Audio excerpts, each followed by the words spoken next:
TikTok ban, UC browser ban, CamScanner ban.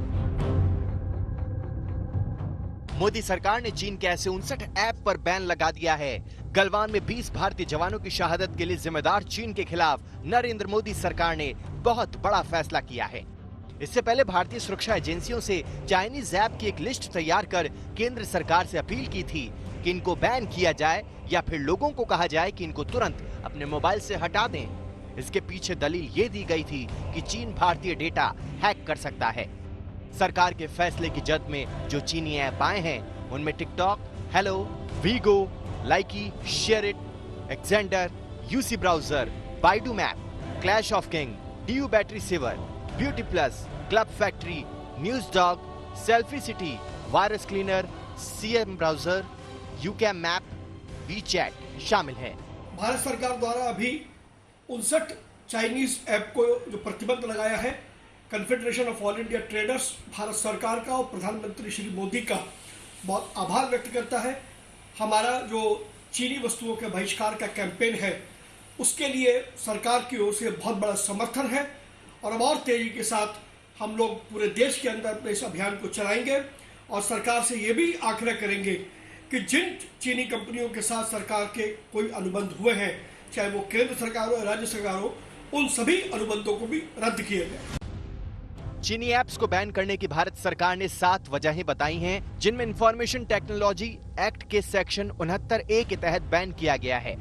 इनसे भारत की सुरक्षा, संप्रभुता और एकता को खतरा बताया गया है। ऐप्स के जरिए 130 करोड़ भारतीयों के डेटा की सुरक्षा को खतरा बताया गया है। अवैध तरीके से यूजर का डेटा चोरी कर भारत के बाहर मौजूद सर्वर पर भेजा जा रहा था। इन ऐप से लोगों की प्राइवेसी को खतरा बताया गया है। संसद के अंदर और बाहर भी इन ऐप्स को लेकर चिंता जाहिर की गई थी। सरकार के इस कदम की चौतरफा तारीफ हो रही है। पेटीएम के विजय शेखर शर्मा ने भारत सरकार के कदम की खुली तारीफ की है।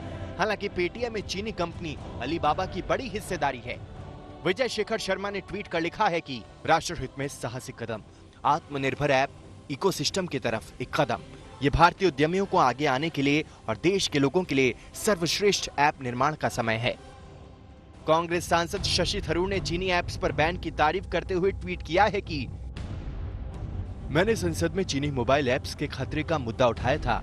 मैं मंत्रालय से बैन के बारे में विस्तार से जानना चाहता हूं। साथ ही मैं देश के लिए अधिक सुरक्षित वैकल्पिक सेवाओं का सुझाव और प्रचार करने के लिए भी कहूंगा। वहीं झारखंड के मुख्यमंत्री हेमंत सोरेन ने कहा है कि सरकार ने बैन लगाने में देर कर दी। केंद्र सरकार ने निर्णय लिया होगा और कई निर्णय ले भी रही है और इसका असर और इसका प्रभाव अगर सही मायने में वो गलत है तो ये बातें मुझे लगता है सोचने में केंद्र सरकार ने विलंब कर दिया। चीन अंतर्राष्ट्रीय कंपनियों को अपने यहाँ किसी भी ऐप को चलने की इजाजत नहीं देता।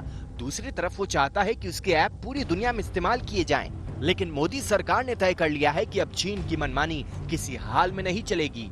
हर मोर्चे पर उसे जैसे को तैसे का जवाब दिया जाएगा।